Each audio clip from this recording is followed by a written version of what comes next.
Assalamualaikum warahmatullahi wabarakatuh. Nama saya Nur Sofia binti Ahmad Ramzi, pelajar semester ke-6 nombor matrik 26319. Prinsip yang pertama dalam etika ialah beneficence. Menurut Foster, Miller dan Rubinstein pada tahun 1992, beneficence merupakan suatu tanggungjawab bagi seorang kaunselor untuk menyumbang kepada kebajikan kliennya. Dengan erti kata lain, beneficence bermaksud berbuat baik, menjadi proaktif dan juga sedaya upaya mengelakkan apa-apa kemudaratan kepada klien. Contoh kes, seorang ibu tunggal bernama Rokiah telah mengunjungi sebuah pusat terapi kaunseling dan ingin berjumpa dengan kaunselor untuk menangani masalah eating disorder yang dihadapinya. Setelah bertanyakan yuran untuk sesi kaunseling tersebut, Rokiah menyatakan dia tidak mampu untuk membayarnya kerana mempunyai masalah kewangan. Setelah mendengar yang Rokiah tidak mempunyai wang, kaunselor di pusat terapi tersebut meminta Rokiah untuk pulang dan tidak kembali lagi ke pusat terapi tersebut. Setelah mempunyai wang, barulah Rokiah boleh kembali. Kata kaunselor tersebut, tiada yang percuma di dunia ini dan pusat kaunselingnya bukanlah satu tempat amal jariah. Kesimpulannya, daripada kajian kes, kaunselor tersebut jelas sekali tidak mengamalkan prinsip etika beneficence dan menyalahi kod etika kaunselor lembaga kaunselor pada tahun 2012. Di dalam bahagian A, iaitu kaunselor digalakkan untuk menyumbang kepada masyarakat dengan mengagihkan sebahagian daripada aktiviti profesional kepada perkhidmatan yang membawa sedikit ataupun tiada pulangan kewangan langsung. Prinsip etika yang kedua ialah non-maleficence. Merujuk kepada Kitchener pada tahun 1984, non-maleficence membawa erti tidak memudaratkan individu lain. Di dalam prinsip ini, seorang kaunselor tidak seharusnya melakukan kemudaratan secara sengaja ataupun meletakkan klien di dalam situasi yang akan mendatangkan bahaya. Contoh kajian kes, Haris, seorang pemuda berusia 25 tahun, datang berjumpa dengan kaunselor untuk menyelesaikan isu perhubungan. Haris telah memberitahu dia telah patah hati kerana ditolak oleh wanita yang disukainya sejak dari bangku sekolah lagi. Pelbagai cara telah dilakukan oleh Haris, namun wanita tersebut masih tidak dapat menerima Haris, lebih daripada seorang kawan. Setelah mendengar permasalahan Haris, kaunselor telah mencadangkan agar Haris berjumpa dengan seorang bomoh dan meminta minyak dagu untuk disapukan kepada wanita tersebut. Menurut kaunselor tersebut, itu ialah cara yang paling mudah untuk mendapatkan gadis kesukaannya itu. Berdasarkan daripada kes seperti yang di atas, jelaslah kaunselor tersebut telah melanggar etika kaunseling seperti yang termaktub di dalam kod etika kaunselor lembaga kaunselor pada tahun 2012 bahagian A, iaitu mendatangkan kemudaratan kepada klien dengan menyuruhnya untuk melakukan perkara yang mendatangkan bahaya dan juga salah. Prinsip yang ketiga ialah autonomi. Rafidah Aga dan Lau Mohli pada tahun 2016 telah mendefinisikan autonomi sebagai suatu kebebasan untuk klien agar boleh mengendalikan, mentadbir sendiri segala jenis rangka kerja sosial serta budaya. Khatijah Rohani pada tahun 2007 pula menyatakan dalam prinsip autonomi, setiap individu mempunyai hak untuk bebas berfikir serta membuat keputusan mengikut kemahuan dirinya sendiri. Contoh kajian kes, Salmi, seorang wanita berusia 30 tahun, masih belum berkahwin dan telah berjumpa dengan kaunselor kerana mempunyai masalah kegemukan. Salmi berkata beliau berasa sangat tertekan dengan saiz fizikal badannya yang sebegitu rupa. Beliau susah untuk mendapatkan jodoh dan merasakan dirinya telah menjadi anak darah tua. Untuk menyelesaikan masalah tersebut, kaunselor tersebut telah mendaftarkan Salmi di dalam sebuah program Zumba untuk menguruskan badan. Salmi memberitahu dia tidak mahu untuk menyertai program fitness tersebut kerana malu dan tidak suka berzumba. Namun, kaunselor tersebut telah pun mendaftarkan Salmi dan memujuk Salmi untuk menyertainya juga. Kesimpulannya, merujuk kepada kes di atas, kaunselor tersebut telah menceroboh hak klien untuk berfikir dan membuat keputusan untuk diri sendiri.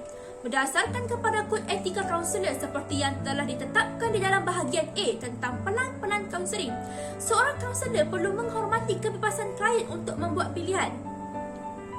Prinsip etika yang keempat ialah fidelity. Merujuk kepada Corey Patterson pada tahun 2007, maksud fidelity ialah suatu prinsip yang melibatkan niat yang ikhlas ikhlas dan jujur di dalam sesuatu perhubungan kaunseling di antara kaunselor dan juga klien.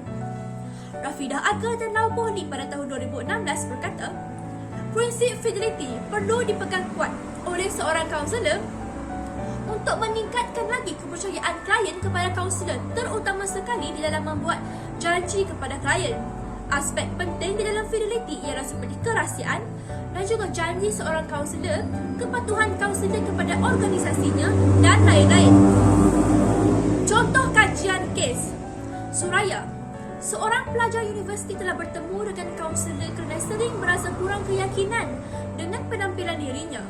Setiap hari sebelum ke kelas, Suraya akan mengetuk bilik rakannya untuk bertanyakan, adakah beliau cantik pada hari tersebut? Ataupun adakah tudung dan bajunya sepadan dan lain-lain. Rakan-rakannya berasa rimas dan merasakan Suraya seorang yang mengada-ngada. Kaunselor tersebut telah berjanji untuk membantu Suraya menghadapi masalah tersebut. Namun, pada satu hari, Suraya telah mendengar kaunselor tersebut telah memperlekehkan dan menggosip tentang Suraya dengan teman-teman sekerjanya dan mengatakan, Suraya seorang yang overacting. Suraya sangat terkejut dan tidak lagi mempercayai mana-mana kaunselor. Merujuk kepada Akta Kaunselor, Lembaga Kaunselor 2012, kaunselor tersebut telah bersalah kerana telah mengumpat klien bersama rakan-rakan sekerjanya dan juga melanggar etika kerahsiaan. Prinsip yang kelima ialah justice.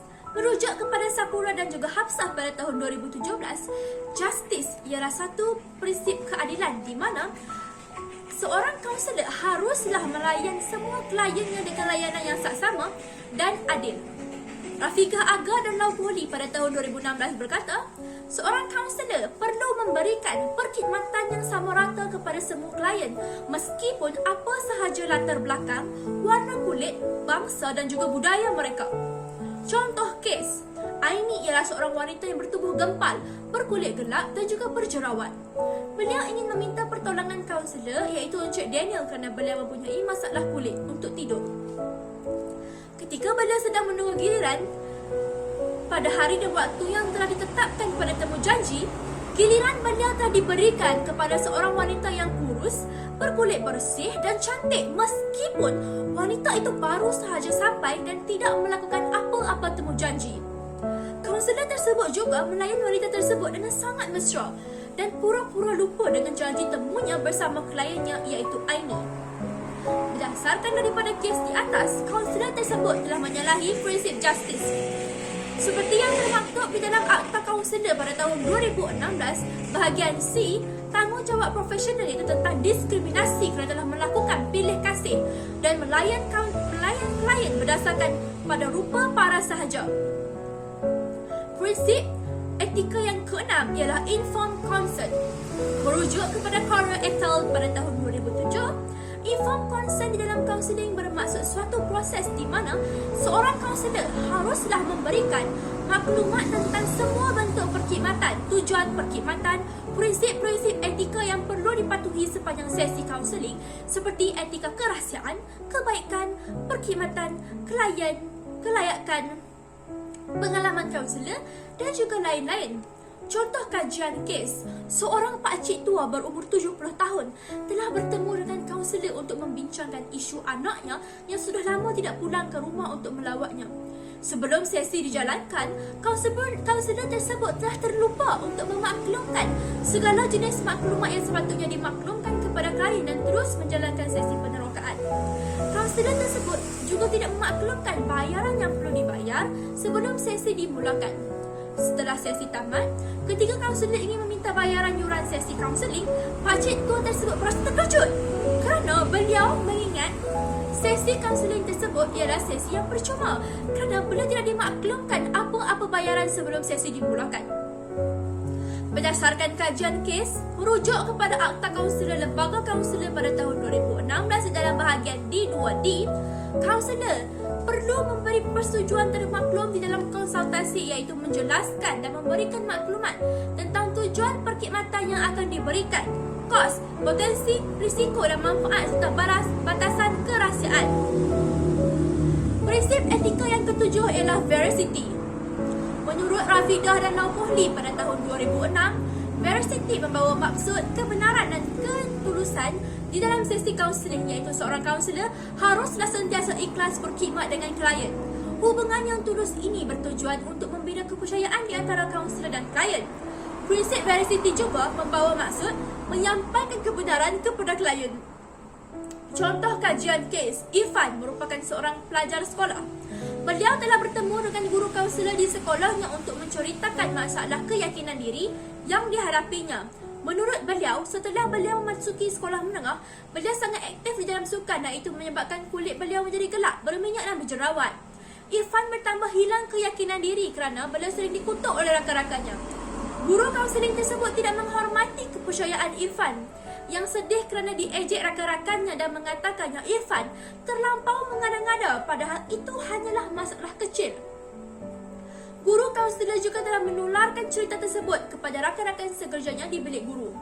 Kesimpulannya, kaunselor tersebut telah menyalahi etika veracity, iaitu beliau tidak ikhlas di dalam berkhidmat kepada klien. Malahan, kaunselor memperlekehkan masalah klien dan tidak menghormati kerahsiaan klien dengan menularkan cerita klien. Seterusnya, prinsip etika yang ke-8 ialah impose value.